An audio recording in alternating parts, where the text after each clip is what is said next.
देखो अब एक है क्या AAS, कल देखे थे ASA, उसी का एक विशेष रूप है जिसको उपप्रमेय कहते हैं।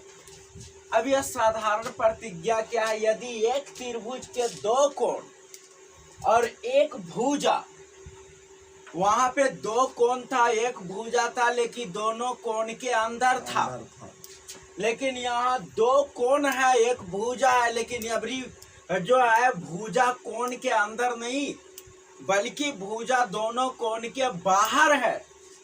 क्रमशः दूसरे त्रिभुज के संगत कोणों और भुजा के बराबर हो तो वो त्रिभुज क्या होते हैं, सर्वांगसम होते हैं। चलो देख लो यहां से,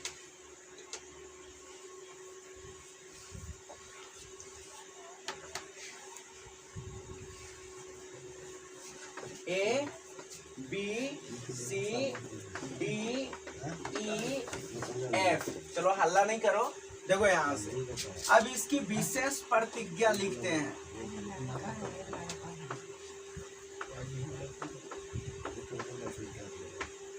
देखो विशेष प्रतिज्ञा में क्या होगा उसे, यदि एक त्रिभुज के दो कोण, मान लिया कि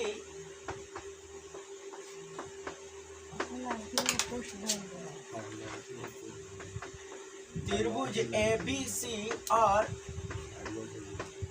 त्रिभुज DEF है, जिसमें क्या दिया हुआ है, एक त्रिभुज का दो कोण था, कोई दो कोण ले लेते हैं, चलो कोण B बराबर कोण E ले लेते हैं और कोण C बराबर कोण F ले लेते हैं। तो यहाँ पे हो जाएगा कोण B बराबर कोण E और कोण C बराबर कोण F,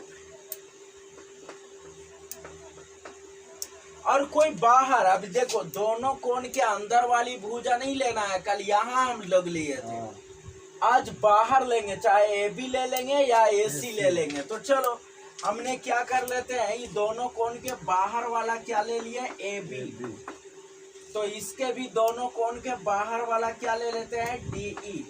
अगर ये दिया हुआ है तो सिद्ध करना है,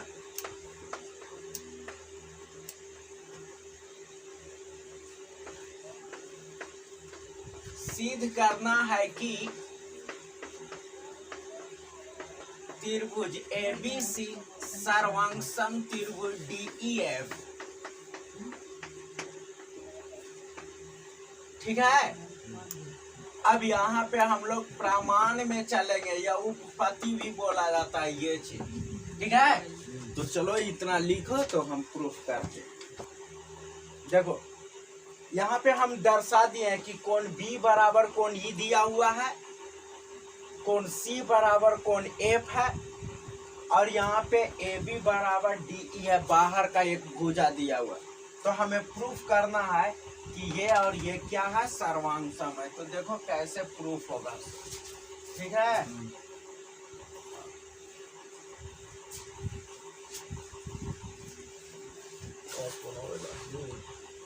अब देखो प्रूफ कर रहे हैं प्रमाण में चल करके।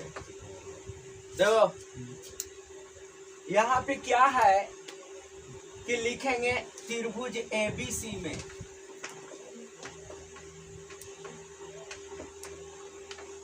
कोण A प्लस कोण B प्लस कोण C बराबर 180 डिग्री।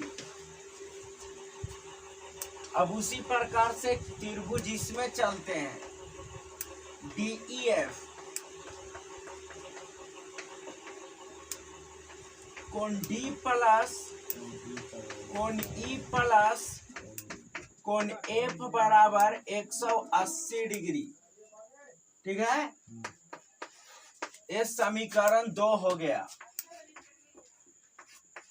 समीकरण 1 और 2 से कर दो, एक पक्ष बराबर है तो दूसरा पक्ष बराबर होगा कि नहीं।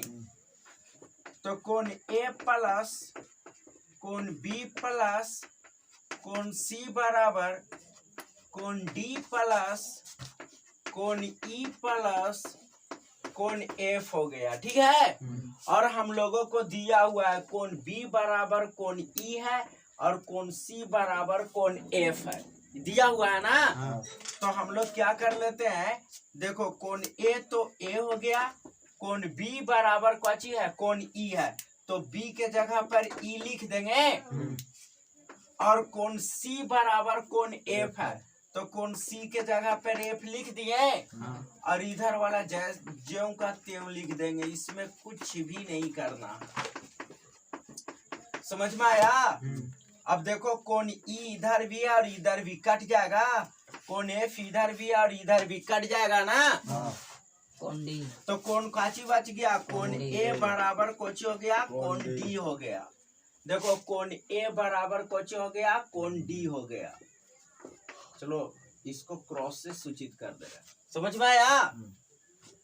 तो अब जरा देखो तो कोण ए बराबर कोण डी हो गया, कोण बी बराबर कोण ई है, कोण ए बी भुजा ए बी बराबर काची है डी ई है ना। तो देखो तो ए एस ए हो रहा है, दो भुजा दो कोणों के बीच में एक भुजा आ रहा है कि नहीं, इससे सर्वांशम होता है ना।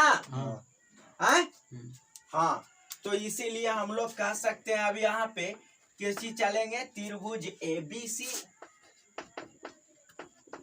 और त्रिभुज किस में चलेंगे, डी ई एफ में। तो कोण ए बराबर कोण डी है ना, कोण ए बराबर कोण डी हो गया, कोण बी बराबर कोण ई हो गया, और इसके बीच का भुजा और इसके बीच का, यानी क्या हो गया यहाँ से, ए बी बराबर काची हो जाएगा डी ई, ठीक है। तो इसीलिए हम लोग कह सकते हैं त्रिभुज ए बी सी सर्वांशम होगा त्रिभुज किसका, डी ई एफ, काची से ए, देखो यहाँ काची से हो जाएगा ए एस ए सो होता है ना, कल है प्रूफ किया थे, ये हो गया प्रूफ। समझ में आया कि नहीं। हाँ, तो ये भी होता है एक, ये भी याद रखना, ए और एस, इससे भी हम लोग प्रूफ कर दिए कि नहीं। हाँ, तो ये एक ऊपर में है, चलो लिखो।